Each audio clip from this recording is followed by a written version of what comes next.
మొదటి తారీఖున మొన్నటి వరకు అన్నారు, మీరు చూశారు, వాలంటీర్లు పెట్టాం కాబట్టి వాలంటీర్లు ఇచ్చారు.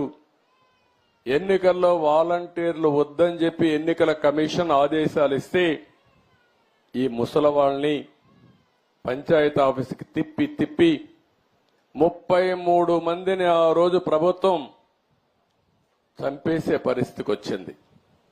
మంచి ఎండలు మే నెలలో ఎండల్లో తిప్పి దిక్కుదెలిన పరిస్థితిలో ఏప్రిల్ మేలో 33 మంది చనిపోయారు. మేము ఆ రోజు పోరాడాం, అయినా కూడా వినలేదు. ఈరోజు గ్రామ సచివాలయం ఉంది, 1,20,000 మంది ఉన్నారు. 1,20,000 మందిని ఉపయోగించుకుంటే 40-50 పెన్షన్లు ఇస్తే అయిపోతాయి. ఈరోజు అందుకనే ఆ పట్టుదలతోనే గ్రామ సచివాలయ సిబ్బందితో ఒకే రోజు రాష్ట్రంలో అందరికీ పెన్షన్ ఇచ్చే కార్యక్రమానికి శ్రీకారం చుట్టాం. ఎందుకు జరగదో చూపించాలని.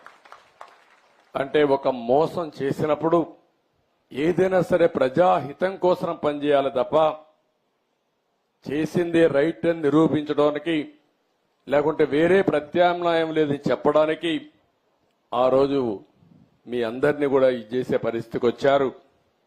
దగా మోసం, మాట్లాడితే అబద్దాలు. నిన్న కూడా మీరు చూస్తూ ఉంటారు, అనునిత్యం 5 ఏళ్లు అబద్దాలతో బతికారు, ఇప్పుడు కూడా అబద్దాలతో బతకాలనుకుంటున్నారు. నా దగ్గర అది వీళ్ళ కాదు. వాస్తవాలను ప్రజలకు చెప్పి మీలాంటి అబద్దాల కూరల్ని శాశ్వతంగా రాజకీయాలు లేకుండా భూసమాధి చేసే బాధ్యత తెలుగుదేశం పార్టీ ఎన్డీఏ తీసుకుంటామని చెప్పి నేను మీకు తెలియజేస్తున్నా. ఈ సందర్భంగా ఒక మాట కూడా చెప్పాలి. మొన్న నేను